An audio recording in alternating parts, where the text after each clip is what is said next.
What makes a game scary? Is it the location, or perhaps the location of the studio that made the game? Welcome back, my fellow gamers, it's me, Amanda. Join me as we count down some of the most terrifying Japanese horror games, either to have been inspired by the place, or to have been developed or published by Japanese studios. Number 10. Corpse Party. The power of spooky storytelling is greatly felt in this horror RPG game, something I did not know that I needed in my life, but boy do I. Corpse Party is actually a franchise that was started back in 1996. The franchise has received 3 remakes throughout the years. One of the more notable ones that you may have heard of happening in 2008 with Corpse Party Blood Covered, which was released for PC with added elements and some new characters introduced. The game follows a group of high school students who, after performing what they believe to be a friendship ritual, are mysteriously transported to a haunted school. We follow their stories as they try to survive the horrors revealed to them and find a way to escape their grisly fate, or at least try to. Corpse Party was originally created by Kennick Soft, with the remake Corpse Party Blood Covered made by Team GrizGriz, 5PB, and Xseed Games, as they were all known at the time of the game's release. And friends, before we move on to our next spot on this list, if you love what we do here at Top 10 Gaming, why not show us you love us by subscribing? We know a lot of you are probably not subscribed, so why not click that button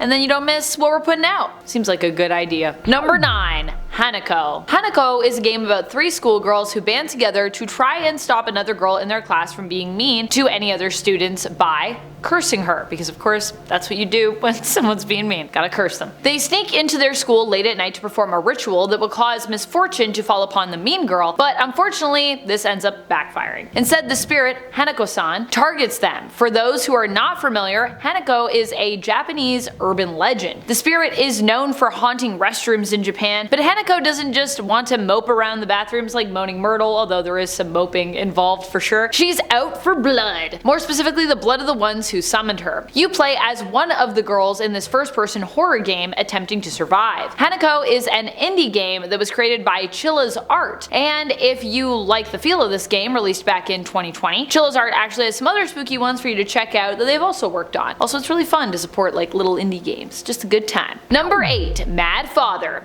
Okay, so just the soundtrack for this game is enough to haunt my nightmares. This horror game is also very interesting in the sense that it isn't your typical horror game. Instead of being straight survival horror, this game is a puzzle-based RPG horror game with anime and pixel graphics. The game follows the daughter of a mad scientist named Aya, who lives in a manor in Germany with her family, because they're German. It's a Japanese game, but it's based in Germany. It's created by anyways. As you play, you will uncover the truth of the experiments that your father conducts in his laboratory, and you must wrestle with your family's dark secrets. The game was developed by Sen and published by Miscreant's Room. The game was initially released in 2012 for PC, with a Steam version released in 2016, and only recently a version of the game released on Nintendo Switch. I love puzzle games and I love horror, so the idea of these two genres coming together is pretty fascinating to me. Number 7. Shadow Corridor. Shadow Corridor is a terrifying little indie game that was made by Kazuki Shiroma. In this game, you explore Japanese locales and are confronted around almost every corner by spirits. The spirits of the cursed No Mask will terrorize you as you attempt to escape. In order to survive, you'll need to learn how to adapt to get around them and best deal with them, while also avoiding having a straight up heart attack from all the spooky jump scares that exist in this game. Oof. Shadow Corridor is also interesting as no one game is alike, with each map you explore being randomly generated, meaning that even if you think you know your way around and your way out, you probably don't. And the AI is apparently also pretty great for the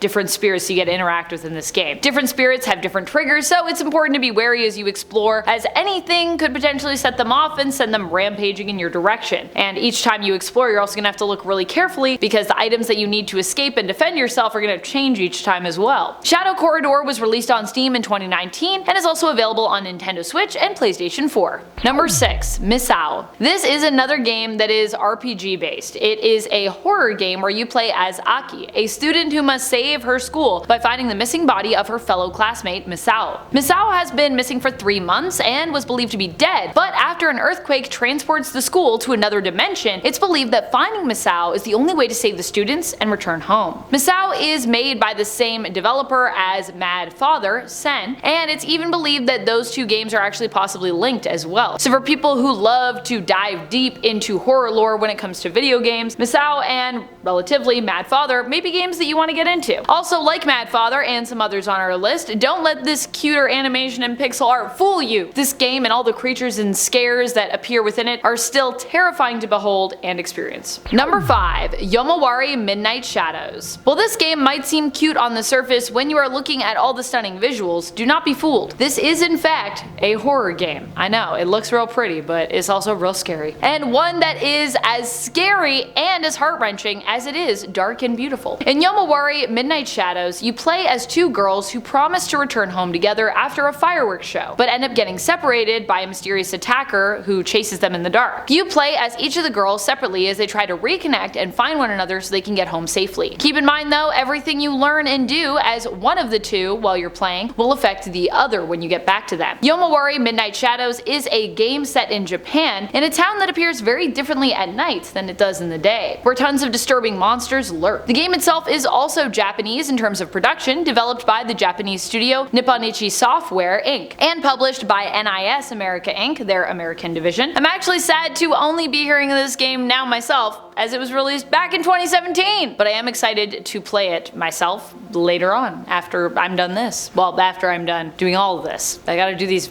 hosting things first. Then I'm gonna go play some games. The reviews of this game actually look super amazing, so I would recommend it for you to play as well. Number 4. Man of Medan. Man of Medan, while not created by a Japanese developer, does have some Japanese elements to it. It is published by Bandai Namco Entertainment, a Japanese video game publisher based in Tokyo. One of the tales that also seems to have inspired the story told in the game was that of Unit 731. Unit 731 was a secret Japanese military unit focused on advancing chemical and biological warfare. They are believed to have perpetrated among some of the worst war crimes that Japanese armed forces have ever been responsible for. I have yet to finish playing Man of Medan myself. I haven't played really much of the Dark Pictures anthology, although I would love to. But I will say I was scared by this game even before we started getting into like the thick of the actual horror in it. The eel that comes out at you just when you're exploring the sunken wreckage of the submarine or whatever it is was enough to make me scream out in terror. So, I mean, I'm gonna finish this game, but I'll probably be dead by the end of it. Man of Medan is a horror game centered around ghosts and the paranormal, inspired by Ghost Ship and the urban legend of the SS Orang Medan, in addition to Unit 731. Number 3. Resident Evil 7 Biohazard. Resident Evil 7 Biohazard was the first Resident Evil game to break the mold in regards to its shift to first person. The game centers around Ethan Winters, who is searching for his missing wife. In looking for her, he ends up on a plantation in Louisiana, drawn there by a supposed message from his wife, who Ethan hasn't seen for 3 years. Shortly after arriving and finding and retrieving Mia, his wife, it is revealed that something is actually wrong with her. She seems to be infected. It's making her all crazy.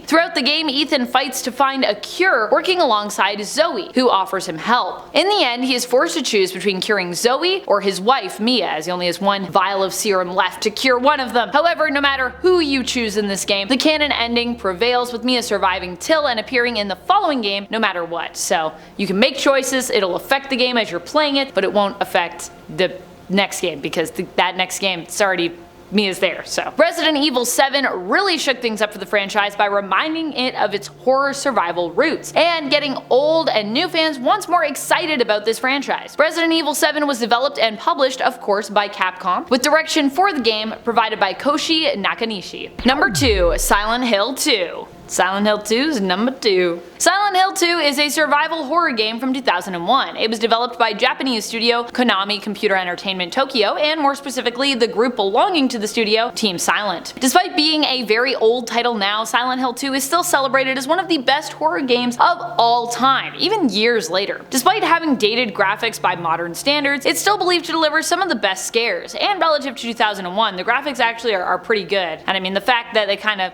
choose to cover them up with like smoky haziness, it was smart, and it just makes the game look better even now. Silent Hill 2 is so popular, it's even inspired a remake, although fans are slightly apprehensive given the involvement of Bloober Team. Their previous game Medium, while scary, had some controversial themes, so fans are just hoping that the remake will give us some updated visuals and gameplay while still remaining true to the feeling of the Silent Hill franchise and its poignant narratives. Silent Hill 2 was not quite as well received as the original Silent Hill when it was initially released, but it was still celebrated for being a fantastic game, and, even more impressive, a compelling sequel that did the franchise justice. Not always something that's easy to do in the gaming world when it comes to franchises and sequels to games. Things can get weird pretty quick with that stuff. Number 1. Resident Evil Village. Widely celebrated and recognized as being one of the best horror releases we've seen in recent years, Resident Evil Village was highly anticipated, and upon its release was revealed to not disappoint us. Yay, we were anticipating it and we were rewarded for our anticipation. This game is the 8th major installment in the Resident Evil games franchise, not including spin-offs of course. Like its predecessor, this game also follows the story of Ethan Winters, who in 3 years' time since the end of the last game has settled down with Mia after finding her in the last game. The two have a daughter together named Rosemary, but Ethan mysteriously finds himself and their daughter taken by Chris Redfield after he and his team murder Mia. Ethan and Rosemary are brought to an eerie village in Eastern Europe where Ethan must fight to get his daughter back and escape. This game is amazing, not just because of all the horrific moments that happen in it, but also because of the whole look, story, level of exploration, and of course,